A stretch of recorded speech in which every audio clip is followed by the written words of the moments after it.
Ms. Crowley. We'll now do a round of 5-minute questions, and as I said, more if people want to go back. Senator Perdue, let me ask your thoughts on the no limits partnership between Russia and China. There's been a lot made of this, and of course it's concerning, and it needs to be watched.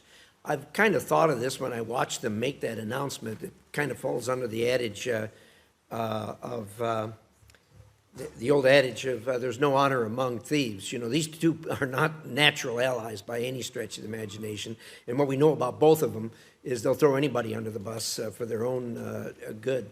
What do you make of this, and how do you see this going forward? Well, thank you, Mr. Chairman. First of all, I think this is primarily about trade between those two and also about the geopolitical position of China right now. About 1/3 of Russia's total revenue comes from China.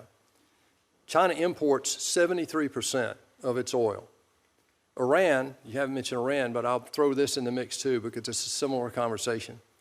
90% of Iran's oil goes to China. Now that money goes through Russia. We now know how they use that money. A lot of that money goes through Iran. We know how they're using that money. They're the largest perpetrator of terrorism in the world. About 80% of the dual-use equipment right now and technology in Russia comes from China. The oil that's being researched and drilled in the Arctic right now between these two is very troubling, and that's why China wants to become an Arctic power. What China and Russia are doing right now is untenable relative to China's involvement in supporting the war in Ukraine, supporting Iran and its support of terrorism around the world.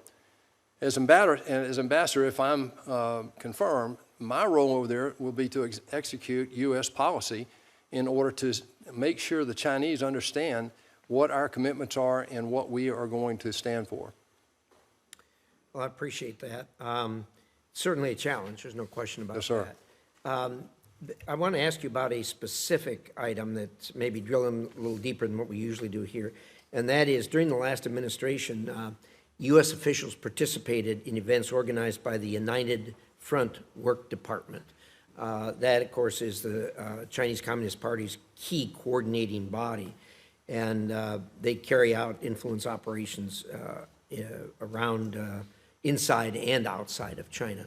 And the U.S. participated in some of those events. What's your view on continued participation in Chinese Communist Party events? Mr. Chairman, this is a long answer, and I apologize. I would Give us the executive summary. I would never filibuster you, sir. But I will say this. There was a book written in 1998 by two colonels in China.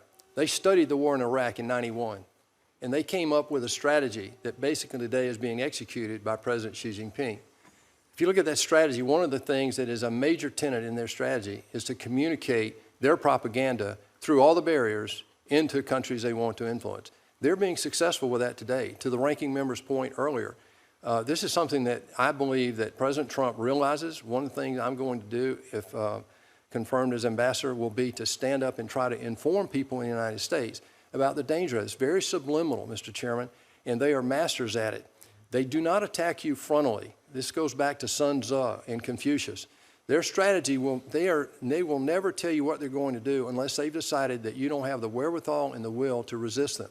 We have got to get China out of our power grid, our ports, and our personal lives, Mr. Chairman. And the way they're in there is through propaganda in a major way. Thank you. I appreciate that. The universities are a real problem there too, as far as they're getting into them. And I agree with you that they do this in a very opaque fashion where people don't even know what's happening. So I appreciate that.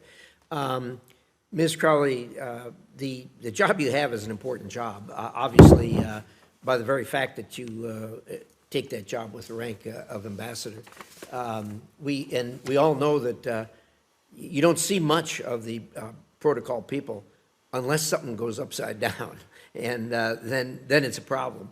I'm assuming that you will have people around you that are detailed people, because that's going to be critically important. Senator Shaheen and I were, when we first got here, we remember the state, I think it was the first state dinner that President Obama did, and we had a couple people get in there that weren't on the list. And, it was it was a wreck to end all wrecks. As a result of that, we had to stand in line an hour every time we went up there. But tell me, you mentioned there were 7 divisions. You don't have to go into all of them. Tell me generally how that's broken down and how. Yes. Well, thank you very much for the question, Mr. Chairman. There are 7 divisions that work together in harmony on protocol-related programs. So visits overseas, visits of foreign dignitaries to the United States, making sure that they have everything they need to facilitate a conducive environment for the most successful diplomacy on both sides. But we are really here in the Office of Chief of Protocol. If I'm confirmed, I will ensure this, that we are here to serve the president, support the president, his vision, and his agenda. The office has visits. Obviously, President Trump has had a number of chiefs of state already visit. A number of bilats have already occurred. So visits overseas, that particular aspect. The historic Blair House welcomes visiting dignitaries and provides a 5-star hotel experience for them at the invitation of the President of the United States. And Blair House is a wonderful asset for any administration to have to welcome guests to the United States. Ceremonials oversees ceremonial duties for the President, the Vice President, and the Secretary of State. Diplomatic affairs oversees relations with the diplomatic corps, and if confirmed, I look forward to enriching that relationship because the Chief of Protocol is the most critical liaison between the administration and the diplomatic corps. Diplomatic affairs oversees those relationships and handles any issues that may come up with the diplomatic corps. Diplomatic partnerships is all about making sure that the diplomatic corps has the access and information they need to do their jobs well. And then, of course, you have management, which is the day-to-day management of the Office of Chief of Protocol, and major events, which oversees, as in the definition, oversees major events, including summits like the G7, the G20, NATO summits, and so on.